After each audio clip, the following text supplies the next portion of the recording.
জলবায়ু পরিবর্তনের ক্ষতি কমাতে বিলাসী জীবন আচরণ পরিবর্তনের তাগিদ দিয়েছেন অন্তর্বর্তীকালীন সরকারের প্রধান উপদেষ্টা ডক্টর মোহাম্মদ ইউনূস। সভ্যতার ধ্বংসের জন্য মানুষকেই দায়ী করেন তিনি। আজারবাইজানের বাকুতে শুরু হওয়া COP29 সম্মেলনের উদ্বোধনী অনুষ্ঠানে যোগ দিয়ে সব কথা বলেন প্রধান উপদেষ্টা। পৃথিবীর সুরক্ষায় জিরো কার্বন জীবন ধারার পরামর্শ দেন ডক্টর মোহাম্মদ ইউনূস। আরও জানাচ্ছেন রাকিব হাসান। আজারবাইজানের রাজধানী বাকুতে শুরু হওয়া COP29 এর ওয়ার্ল্ড লিডারশিপ ক্লাইমেট অ্যাকশন সামিটের উদ্বোধনী অনুষ্ঠানে যোগ দেন বাংলাদেশের অন্তর্বর্তীকালীন সরকারের প্রধান উপদেষ্টা ডক্টর মোহাম্মদ ইউনূস। প্রধান উপদেষ্টা তার বক্তব্যে জলবায়ু পরিবর্তনের ক্ষতি কমাতে বিলাসী জীবনাচরণ পরিবর্তনের তাগিদ দেন। Our civilization is at a grave risk as we continue to promote self-destructive values. We need to mobilize our intellectual, financial, and youth power to lay the foundation of a new civilization, a self-preserving and self-reinforcing civilization. সম্মেলনে জলবায়ু বিপর্যয় থেকে রক্ষা করার জন্য শূন্য বর্জ্য ও শূন্য কার্বনের উপর ভিত্তি করে একটি নতুন জীবনধারা গড়ে তোলারও পরামর্শ দেন তিনি। In order to survive, we need to create another civilization, another culture, a counterculture which is based on a different lifestyle. It will be based on zero waste. It will limit consumption to essential needs, leaving no residual waste. This lifestyle will also be based on zero carbon. জলবায়ু সংকট তীব্রতর হচ্ছে, মারাত্মক ঝুঁকির মধ্যে রয়েছে মানব সভ্যতা জানিয়ে নতুন সভ্যতার ভিত্তি স্থাপনের জন্য যুবশক্তিকে কাজে লাগানোর আহ্বান জানান doctor Mohammad Yunus. All we need to do is to accept a new lifestyle consistent with the safety of the planet and all who live on it. Today's generation of youth will do the rest. They love their planet. I hope you will join me in this dream. If we all dream together, it will happen. Rakib Hasan, my TV.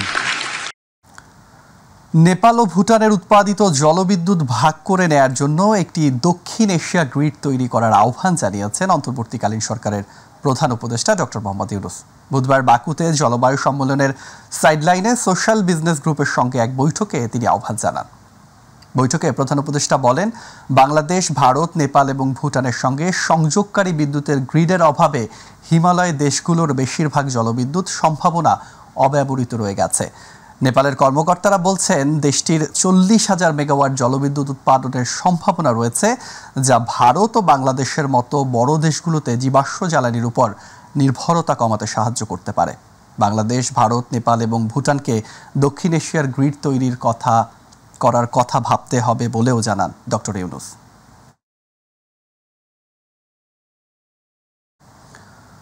বৈশ্বিক স্বাস্থ্যসেবা ব্যবস্থার পুনর্গঠনের আহ্বান জানিয়েছেন অন্তর্বর্তী সরকারের প্রধান উপদেষ্টা অধ্যাপক ডক্টর মোহাম্মদ ইউনূস। একই সঙ্গে ওষুধ কোম্পানিগুলোর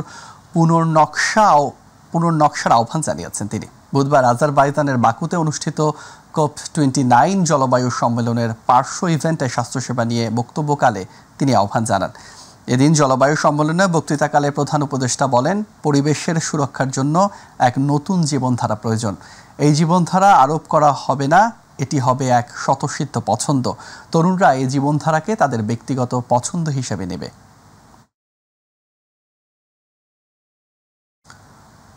বিএনপির মহাসচিব মির্জা ফখরুল ইসলাম আলমগীর বলেছেন, অন্তর্বর্তী সরকারের সব সংস্কারের প্রয়োজন নেই। নির্বাচিত সরকার যারা আসবেন তারা বাকি কাজগুলো করবেন। এ লক্ষ্যে দ্রুত নির্বাচন দাবি করেছেন তিনি। আর স্থায়ী কমিটির সদস্য ডক্টর আব্দুল মঈন খান বলেছেন, মাত্র 100 দিনের মধ্যে অন্তর্বর্তী সরকার ইনডেমনিটি পাশ করিয়ে নানা প্রশ্নের জন্ম দিয়েছে। দেশের বিভিন্ন স্থানে আলাদা অনুষ্ঠানে বিএনপি নেতারা সব কথা বলেন। ইউসুফ আলীর রিপোর্ট।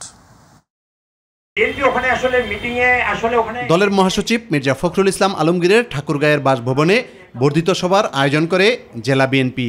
অক্টোবরের 30 তারিখে সভায় বিএনপির মহাসচিব মির্জা ফখরুল ইসলাম আলমগীর বলেন, নির্দিষ্ট সময়ের মধ্যে সংস্কার কাজ শেষ করে সকল দলের অংশগ্রহণে গ্রহণযোগ্য নির্বাচন দিতে হবে। নিরপেক্ষ নির্বাচনের পূর্বে নির্বাচন ব্যবস্থাকে সেই নির্বাচনের জন্য উপযোগী করে তোলার জন্য, লেভেল প্লেইং ফিল্ড তৈরি করার জন্য, তার জন্য উপযোগী করে তোলা, সেই বিষয়গুলো আমরা বলেছি। সেই সংস্কারগুলো দ্রুত করা প্রয়োজন।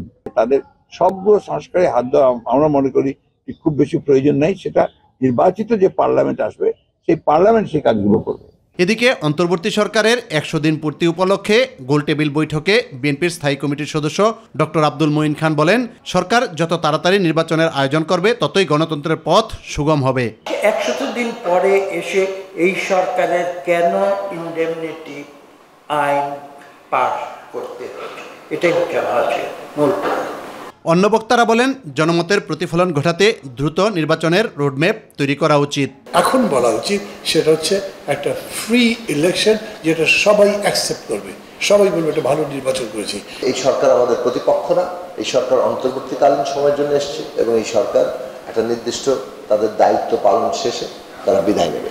অপরদিকে ভাসানী ভবনে ঢাকা মহানগর উত্তর ওলামা দলের পরিচিতি সভায় বিএনপি চেয়ারপারসনের উপদেষ্টা জয়নুল আবদিন ফারুক বলেন, অন্তর্বর্তীকালীন সরকারকে ব্যর্থ করতে ষড়যন্ত্র করছে একটি মহল। বিতর্কিত ব্যক্তিদের ষড়যন্ত্রের কবলে পড়ে আবার যেন নির্বাচন বিলম্বিত না হয়। Yusuf Ali, my TV, Dhaka. BNP chairperson Begum Khaleda Zia ও ভারপ্রাপ্ত তারেক রহমানের বিরুদ্ধে তথ্য যোগাযোগ প্রযুক্তি আইন 2006 এর সংশোধিত 2013 এর 57 ধারায় করা মামলা বাতিল করেছেন হাইকোর্ট। বুধবার বিচারপতি এ.কে.এম. আসাদুজ্জামান ও বিচারপতি সৈয়দ রিফাত হোসেনের সমন্বয়ে গঠিত হাইকোর্ট বেঞ্চ এ রায় দেন। 2016 সালের 3 অক্টোবর চৌধুরী ইরাদ আহমেদ সিদ্দিকীর কথিত ফেসবুকে স্ট্যাটাসকে কেন্দ্র করে তৎকালীন প্রধানমন্ত্রী শেখ হাসিনাকে হত্যার হুমকি দেয়া এবং জাতির জনককে অবমাননার অভিযোগে খালেদা জিয়া ও তার ছেলে তারেক রহমানের বিরুদ্ধে চট্টগ্রামের আদালতে তথ্য প্রযুক্তি আইনে মামলাটি দায়ের করা হয়।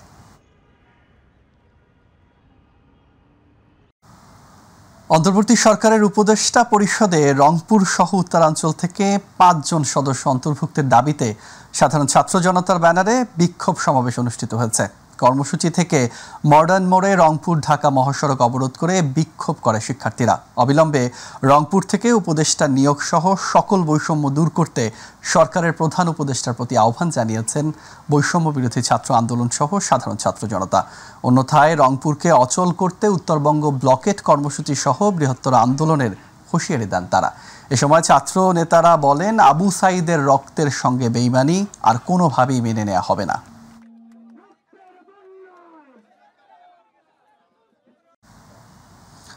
ঢাকায় নিযুক্ত ব্রিটিশ হাইকমিশনার সারাহ কুককে সঙ্গে নিয়ে জুলাই গণঅভ্যুত্থানে আহতদের দেখতে গিয়েছিলেন স্বাস্থ্য উপদেষ্টা নূরজাহান বেগম, কিন্তু আহতদের তোপের মুখে হাসপাতাল ছাড়তে হয়েছে তাদের। বুধবার রাজধানীর শেরেবাংলা নগরে জাতীয় অর্থোপেডিক হাসপাতাল ও পুনর্বাসন প্রতিষ্ঠানে এই ঘটনা ঘটে। সকালে ব্রিটিশ হাইকমিশনার সারাহ কুক সহ নিটোরে আহতদের দেখতে যান স্বাস্থ্য উপদেষ্টা নূরজাহান বেগম।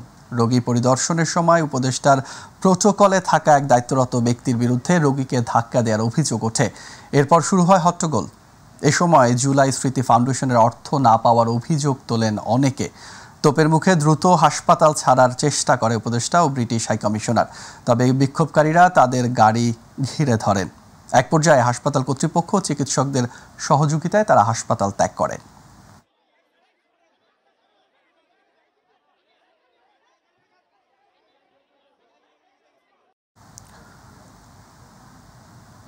তত্ত্বাবধায়ক সরকার পদ্ধতি বাতিল করে গণতন্ত্র, মৌলিক অধিকার ও আইনের শাসনের কবর রচনা করা হয়েছে বলে হাইকোর্টকে জানিয়েছেন অ্যাটর্নি জেনারেল এম আসাদুজ্জামান।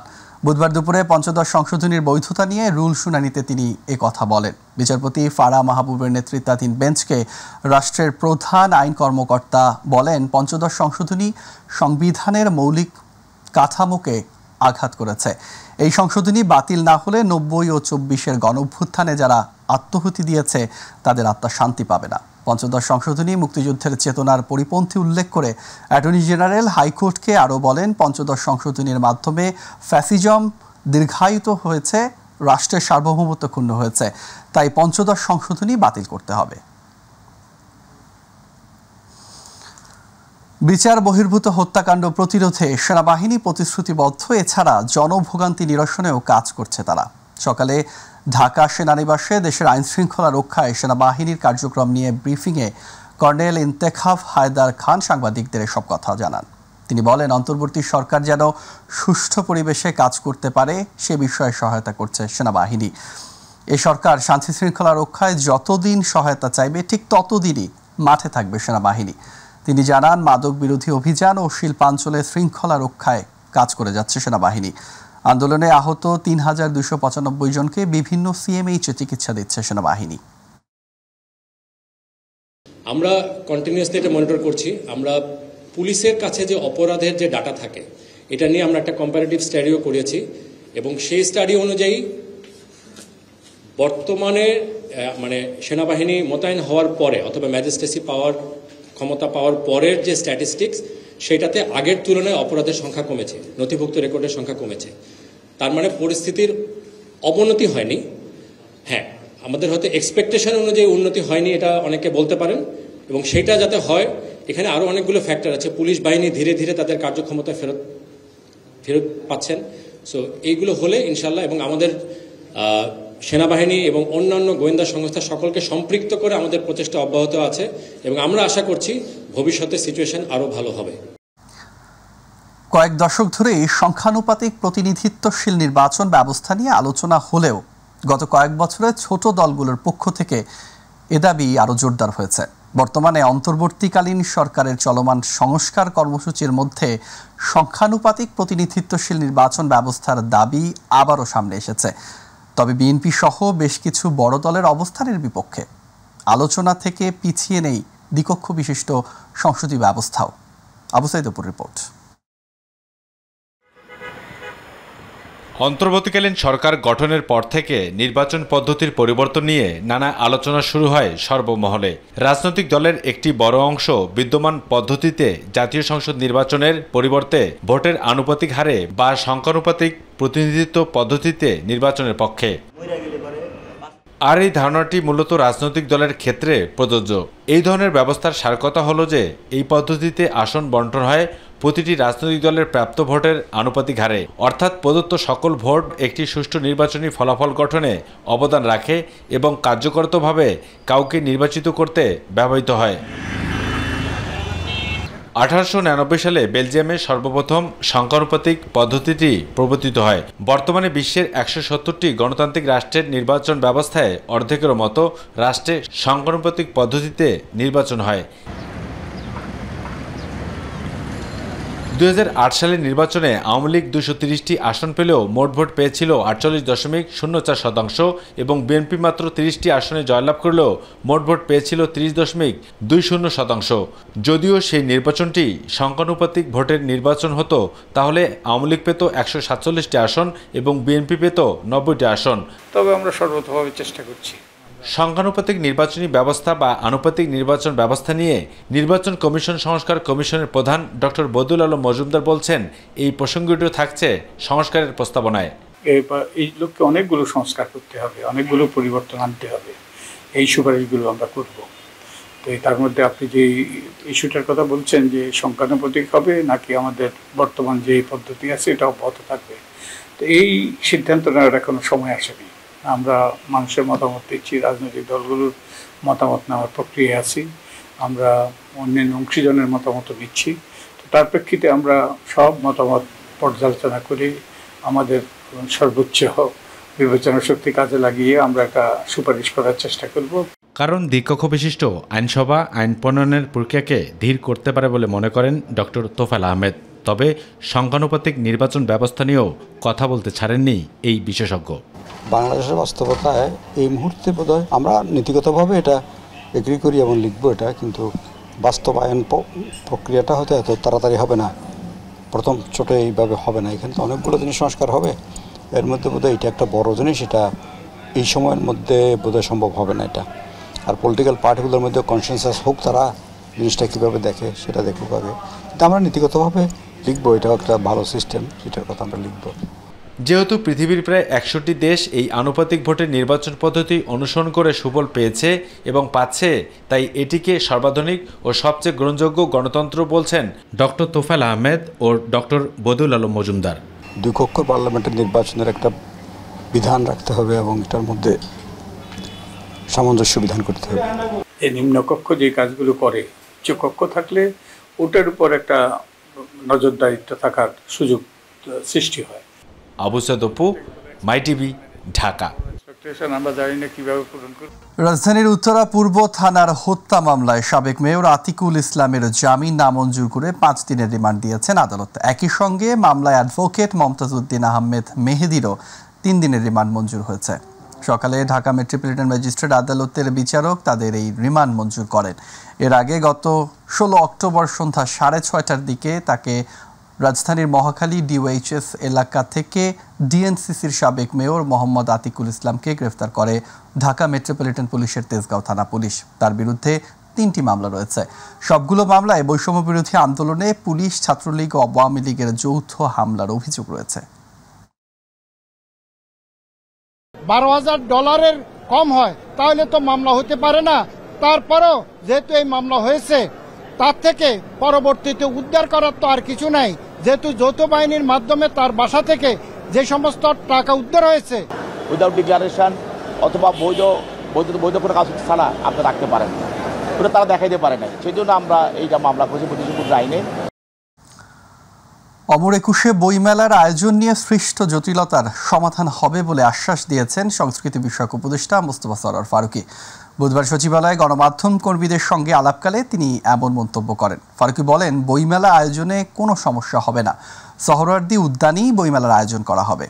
তবে গৃহায়ন ও গণপূর্ত মন্ত্রণালয় গত 6 নভেম্বর বাংলা একাডেমিকে চিঠি দিয়ে একুশে বইমেলার জন্য সোহরাওয়ার্দী উদ্যান বরাদ্দ না দেওয়ার তথ্য জানায়। চিঠিতে বলা হয়, সোহরাওয়ার্দী উদ্যানের পরিবর্তে বাংলা একাডেমি প্রাঙ্গণেই অমর একুশে বইমেলা 2025 আয়োজন করতে হবে।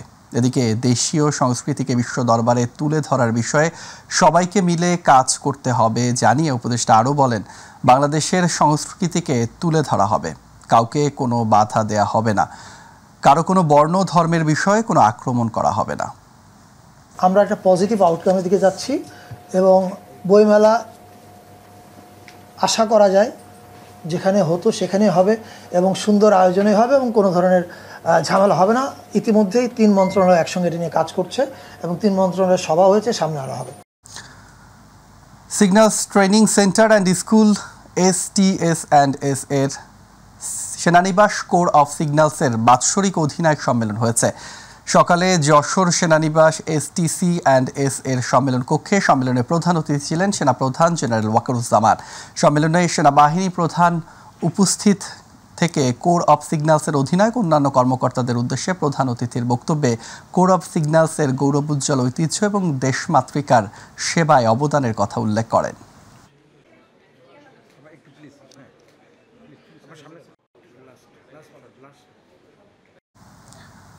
বিদ্যুৎ নিয়ে আদানির সঙ্গে হওয়া চুক্তি দেশের স্বার্থবিরোধী উল্লেখ করে এই অসম চুক্তি বাতিল চেয়ে হাইকোর্টে রিট দায়ের করা হয়েছে। বুধবার সুপ্রিম কোর্টের আইনজীবী ব্যারিস্টার M আব্দুল কাইয়ুম এই রিট পিটিশন দায়ের করেন। বিচারপতি ফারা মাহবুব এবং বিচারপতি দেবাশিস রায়চৌধুরীর সমন্বয়ে গঠিত বেঞ্চে রিটটি শুনানি হবে বলে জানা গেছে।